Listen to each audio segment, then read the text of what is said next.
பொங்கல் விடுமுறை முடிந்து சென்னை திரும்பும் மக்களின் வசதிக்காக போக்குவரத்து மாற்றங்கள் செய்யப்பட்ட நிலையில் வானகரம் கோயம்பேடு சாலையில் 5 கிலோமீட்டருக்கு வாகனங்கள் அணிவகுத்து நிற்கின்றன. இதுகுறித்த விவரங்களை நம்முடைய செய்தியாளர் சோமசுந்தரத்திடம் கேட்கலாம்.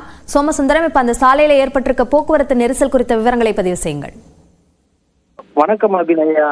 தொடர் விடுமுறை நிறைவு பெற்ற நிலையில் தற்பொழுது வெளியூர் சென்றிருந்த பொதுமக்கள் சென்னை திரும்பி வருகின்றனர். இதன் காரணமாக சென்னை மாநகரம் கோயம்பேடு முதல் செல்லக்கூடிய சாலையில் தற்பொழுது சுமார் 5 கிலோமீட்டர் தூரத்திற்கு கடும் போக்குவரத்து நெரிசலானது ஏற்பட்டுள்ளது. குறிப்பாக போக்குவரத்து நெரிசலை குறைக்கும் வகையில் வெளிவட்ட சாலை வழியாக வாகனங்கள், தாம்பரம் பெருங்குளத்தூர் பகுதியில் இருந்து வெளிவட்ட சாலை வழியாக வாகனங்கள் திருப்பி விடப்பட்ட நிலையில் பூந்தமல்லி வழியாக வேலப்பஞ்சாவடி வானகரம் வந்து கோயம்பேடு செல்லக்கூடிய ஒரு சூழல் தற்போது ஏற்பட்டுள்ளது. இதன் காரணமாக தற்பொழுது வாகனங்கள் அணிவகுத்து நிற்கக்கூடிய காட்சி நம்மால் காண முடிகிறது. நேரடியாக பூந்தமல்லி வழியாக வானகரம் வந்து கோயம்பேடு வருவதால் இந்த போக்குவரத்து நெரிசலானது தற்போது உண்டாகியுள்ளது.